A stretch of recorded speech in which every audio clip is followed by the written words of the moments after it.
నమస్కారం. జే న్యూస్‌కి స్వాగతం. హెడ్లైన్స్ చూద్దాం.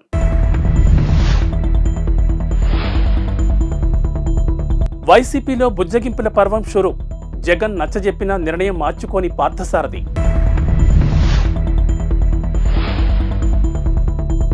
ఇండిగో విమానాల్లో విండో సీటు కావాలనుకుంటే 2000 ఛార్జీ. ఇండోనేషియాను కుదిపేసిన భారీ భూకంపం.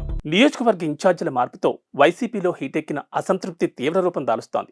వచ్చే ఎన్నికల్లో టికెట్ రాదని తెలిసిన నేతలు ఒక్కొక్కరుగా పార్టీని వీడేందుకు సన్నద్ధమవుతున్నారు. ఈ నేపథ్యంలో బుజ్జగింపుల పర్వం మొదలైంది. పార్టీ తీరుపై తీవ్ర అసంతృప్తితో ఉన్న పెనమలూరు ఎమ్మెల్యే కొలుసు పార్థసారథిని జగన్ నిన్న తన కార్యాలయానికి పిలిపించి 20 నిమిషాలకు పైగా మాట్లాడారు. పార్టీని వీడొద్దని, సముచిత స్థానం కల్పిస్తామని హామీ ఇచ్చినట్లు తెలుస్తోంది. అయినప్పటికీ ఆయన ముభావంగానే ఉన్నట్లు సమాచారం. వైసీపీ సాధికార బస్సు యాత్రలో పార్థసారథి ఇటీవల అందరి ముందు తన అసంతృప్తిని వెళ్లగక్కారు. జగన్ తనను గుర్తించకపోయినా పెనమలూరు ప్రజలు మాత్రం తనకు ఎప్పుడూ మద్దతుగానే ఉన్నారని పేర్కొన్నారు. ఆయన చేసిన ఈ వ్యాఖ్యలు ఊహాగానాలకు కారణమయ్యాయి. ఆయన పార్టీని వీడబోతున్నారంటూ ప్రచారం మొదలైంది. ఈ నేపథ్యంలో గత వారం రోజులుగా ఎమ్మెల్యే కైలే అనిల్ కుమార్ జగన్ సూచనతో పార్థసారథికి నచ్చజెప్పేందుకు ప్రయత్నిస్తున్నారు. అందులో భాగంగానే నిన్న ఎమ్మెల్సీ మర్రి రాజశేఖర్, అనిల్ కలిసి పార్థసారథిని ముఖ్యమంత్రి వద్దకు తీసుకెళ్లారు. అయితే జగన్తో చర్చ తర్వాత కూడా పార్థసారథి అసంతృప్తిగానే ఉన్నారని, పార్టీ వీడాలని నిర్ణయానికి కట్టుబడి ఉన్నారని ఆయన సన్నిహిత వర్గాలు తెలిపాయి. బడ్జెట్ విమానయాన సంస్థ ఇండిగో ఫ్లైట్ టికెట్ రేట్లను అప్డేట్ చేసింది. ప్రయాణికులకు సౌకర్యవంతంగా కాస్త ఎక్కువ లెగ్ రూమ్ ఉండే ముందు వరుస సీట్ల బుకింగ్పై 2000 ఫిక్స్డ్ ఛార్జ్ నిర్ణయించింది. ఇక విండో సీట్ బుకింగ్ పై 2000 ఛార్జ్ చెల్లించాల్సి ఉంటుందని ఇండిగో వెబ్సైట్ పేర్కొంది.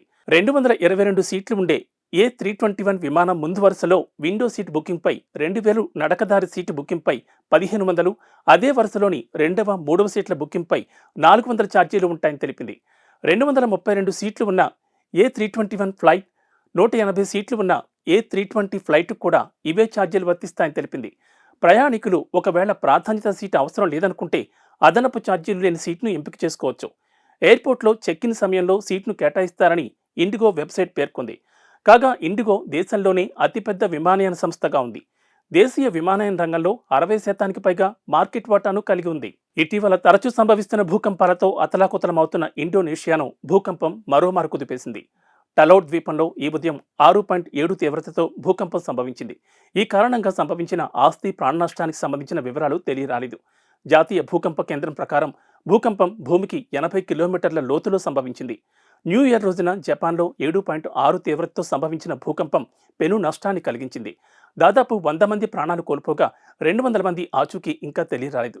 గత 8 ఏళ్లలో జపాన్లో సంభవించిన భారీ భూకంపాల్లో ఇదొకటి. పుస్తక ప్రియులు ఎప్పుడిప్పుడా అని ఎదురుచూసే హైదరాబాద్ నేషనల్ బుక్ ఫేర్ తేదీలు వచ్చేశాయి. ఈ ఏడాది 36వ బుక్ ఫేర్ ఫిబ్రవరి 9 నుంచి 19 వరకు జరగనుంది.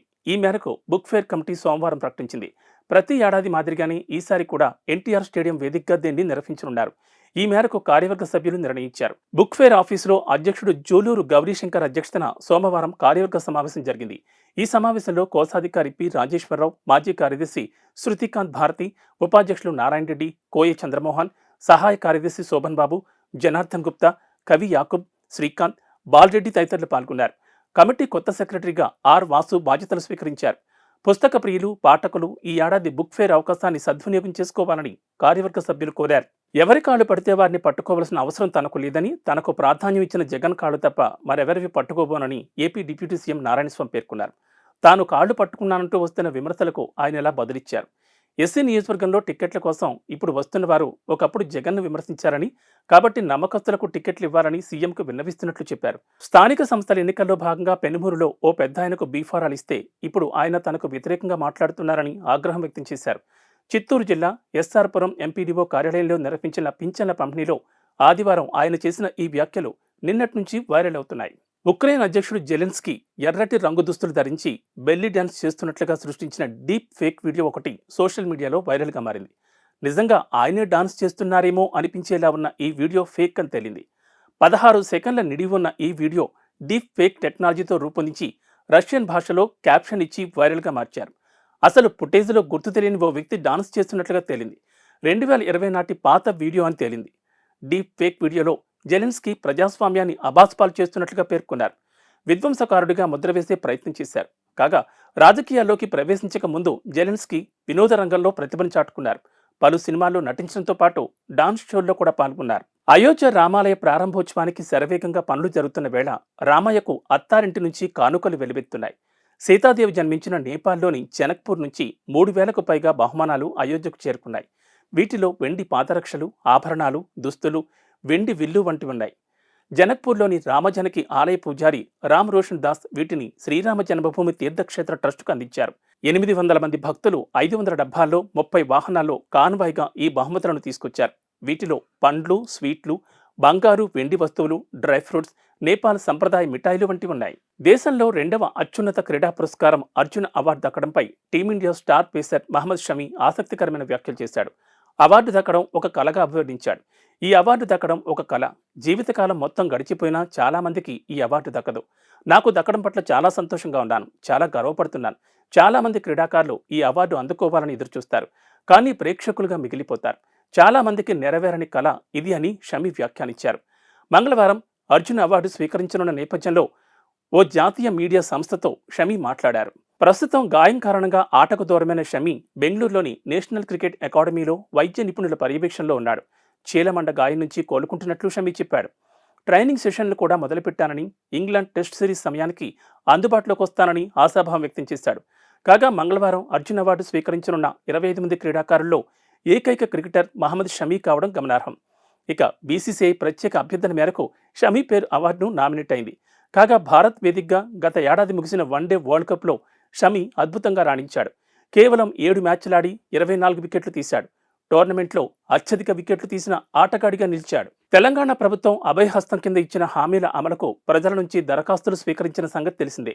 డిసెంబర్ 28 నుంచి జనవరి 6 వరకు ప్రజాపాలన పేరిట ప్రత్యేక కార్యక్రమం ఏర్పాటు చేసే ప్రభుత్వ పథకాలు పొందేందుకు అర్హులైన వారి నుంచి దరఖాస్తులు స్వీకరించారు. ఈ దరఖాస్తులు అందించేందుకు కొన్ని చోట్ల గంటల కొద్దీ క్యూలైన్లలో నిలబడి ఎన్నో వ్యయప్రయాసాలు కోర్చి తమ అప్లికేషన్లను ప్రజలు అధికారులకు అందించారు. అయితే ప్రజలు అంత కష్టపడి సమర్పించిన ప్రజాపాలన దరఖాస్తులు హైదరాబాద్లో నడి రోడ్డుపై ప్రత్యక్షమయ్యాయి. ఓ వ్యక్తి బైక్పై వాటిని తరలిస్తుండగా రోడ్డుపై ఎగిరిపడ్డాయి. వాటిని చూసిన స్థానికులు విస్మయం వ్యక్తం చేశారు. హైదరాబాద్ కూకట్పల్లి వై జంక్షన్ వైపు నుంచి వెళ్తుండగా బాలానగర్ వంతెనపై చిందరవందరగా పడ్డాయి. దీంతో ఆ బైక్పై ఉన్న వ్యక్తి కింద పడిన దరఖాస్తులను తీసుకుంటుండగా స్థానికులు గమనించారు. ఎవరో ర్యాపిడోలో బుక్ చేస్తే తాను తీసుకుని వెళుతుండగా అట్టపెట్టి తిరిగి దరఖాస్తులు రోడ్డుపై పడ్డాయని ఆ వ్యక్తి వివరించాడు. ఇతర వివరాలు తెలియదని చెప్పాడు.